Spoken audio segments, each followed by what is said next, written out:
Hello again. My name is Eno Beviri. Thank you for tuning into the Enigma Speaks podcast. This is your plug for personal and professional development. Today, we're going to talk about something very important: growth and success. When many people think about growth and success, what they think about is something to start doing.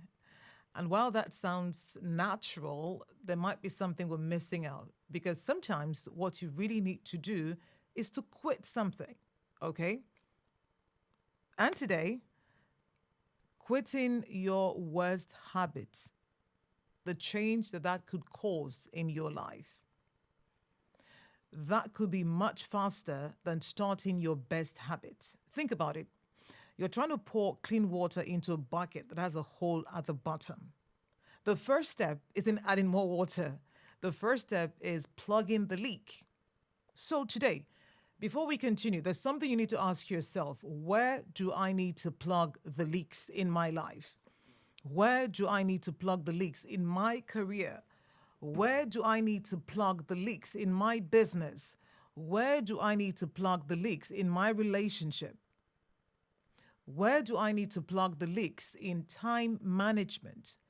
Because if we do not ask this very critical question, we might be doing things that are not necessarily bad, but they're not helping fix what needs to be fixed right now, here and now. Do you understand?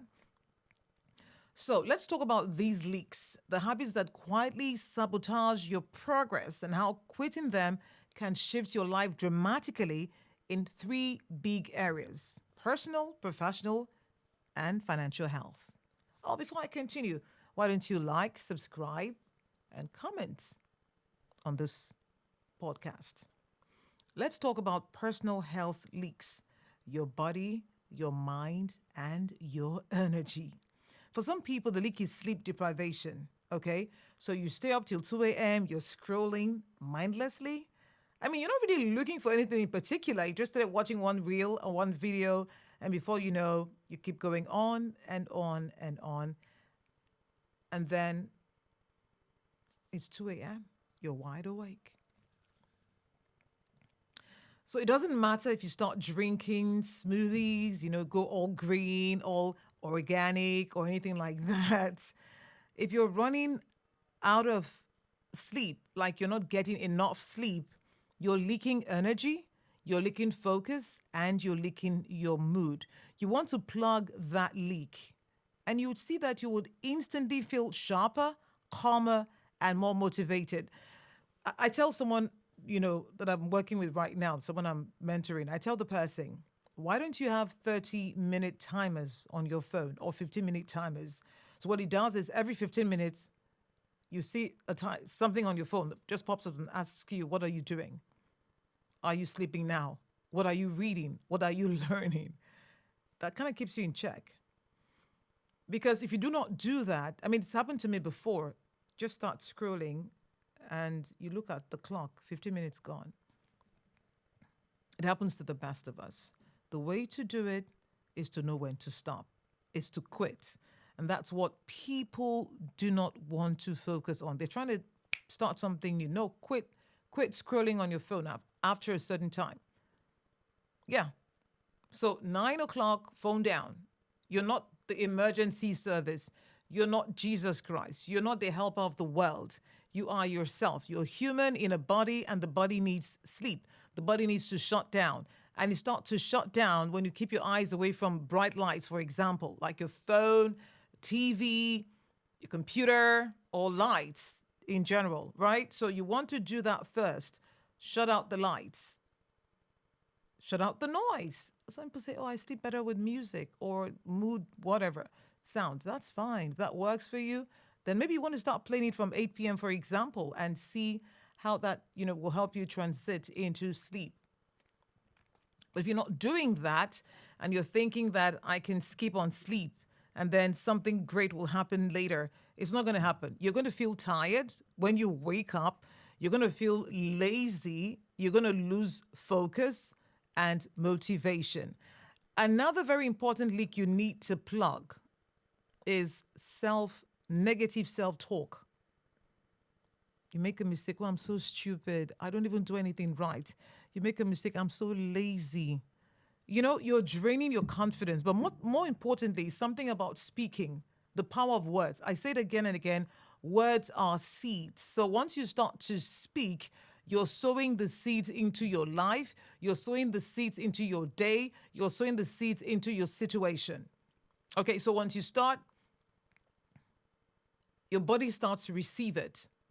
I'm sure you've heard people talk about how they spoke to plants and how the plants responded to the positive, all the negative words that they were hearing. Same with everything else. I don't tell myself I'm tired. I never say that. I used to say that, but I realized that, you're sowing dangerous seeds into the environment, into your space, into your mind, because the words will drop and they will start to germinate. So what I rather would say is, I need to sleep. I need to get some rest, not I am feeling tired. The feeling might be that of tiredness, but the words I speak is not telling my body I'm feeling tired, because once I start to speak those words, tiredness starts to come upon me. So what do I say instead? I need to get some sleep. I need to get some rest. I need to get back to this. But for now, I need to shut down. Do you understand? I hope you do. So you need to consciously choke. Not just, this leak is one that you don't just plug. You choke it first to death. Negative or toxic self-talk. I'm not smart. Nobody likes me. Nobody wants to be in my space. I always make mistakes. Don't do that. Don't say that. Oh, I didn't get this right. Let me try again. Or I'll do this better next time. Or I've learned something from this. But once you start to pour those seeds out onto the field of your life, the seeds will start to grow. And you see that you start making mistakes. Sometimes you start becoming fearful. Things that you normally would do well, once you get into that situation or that space, because you've sown those seeds, it starts to grow and you start to feel afraid and you feel incompetent. You just feel all sorts of negative ways that you never were feeling before you started speaking those negative words. So when it comes to self-talk, that is a must do. And that's why some people play positive affirmations in the morning. That's why some people pray and they speak out verses in the Bible, because they want to sow those seeds. Doesn't matter how you feel, because feelings do change. And that's why I will say today and again, don't focus on how you're feeling. Focus rather on how you want to feel. I don't make mistakes. I'm the best at this. I'm so competent. I'm hitting my targets. I'm pushing boundaries. I'm going above and beyond. Those words. Say, you don't have to believe them in the start, but as you keep saying them, you would see that they do something to you. Okay? So you want to pay attention to that. Protect your sleep, protect your mind, and protect the words that you say to yourself. All right? Another thing you also want to do is to protect those you allow into your space. People are very accommodating of nonsense. Because they're not talking to you doesn't mean you don't hear. So that's the thing. Once you can hear the words or you can perceive the negativity, it affects you. Just like a child in a house where the parents yell a lot, fight each other, use curse words.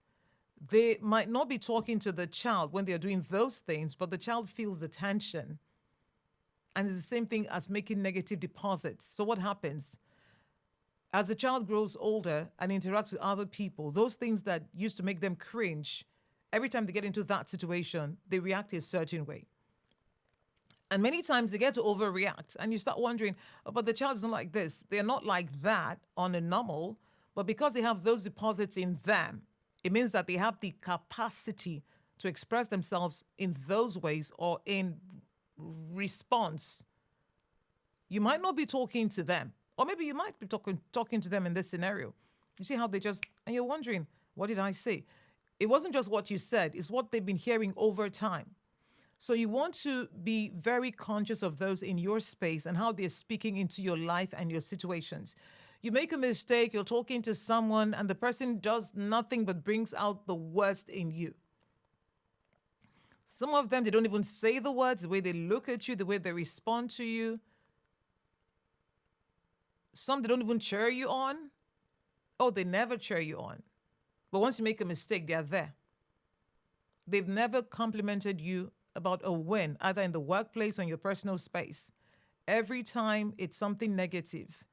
Or some of them, they highlight overblow, magnify the mistakes that you make. No. So you want to be very conscious about those you allow in your space and those you listen to. Either they're your mentors, they're your coach, they're your parents, they're your family members, those you look up to. Once a person starts speaking negatively into your life, you have to start backtracking. I always say disagreements are a normal part of human interaction, but when it comes to a person starting to use negative words to describe you, not the situation. Also, so there's a situation, something, there's where you responded. The person should focus on the situation and the response to the situation, not your person.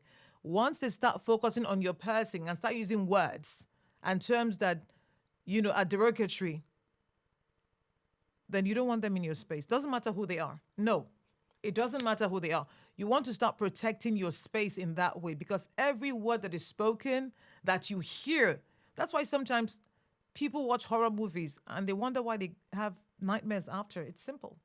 A deposit was made. So there's nothing that is just ordinary. You're watching pornography and wondering how you're so sexually, what's the word? Excited. You become very sensually alert. You're not mentally alert. You're not spiritually alert. But anything sensual, that's with the flesh, sexual appetite, sexual gratification, those kind of things, sensual activities, you find that you're very alert, you're very open and receptive to them. Why? Because you're watching pornography.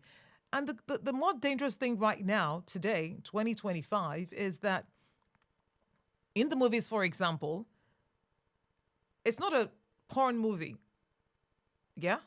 But the pornographic content in it is enough to be a pornography movie. So what do? You want to watch a movie? And good thing they put those things there, suicide,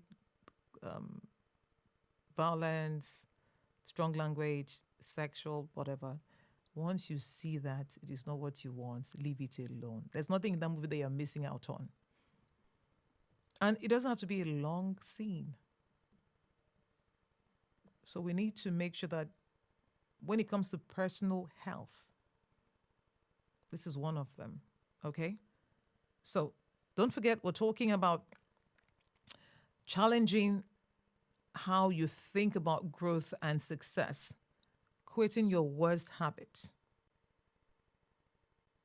how that will change your life faster than starting your best habits. Many people want to replace,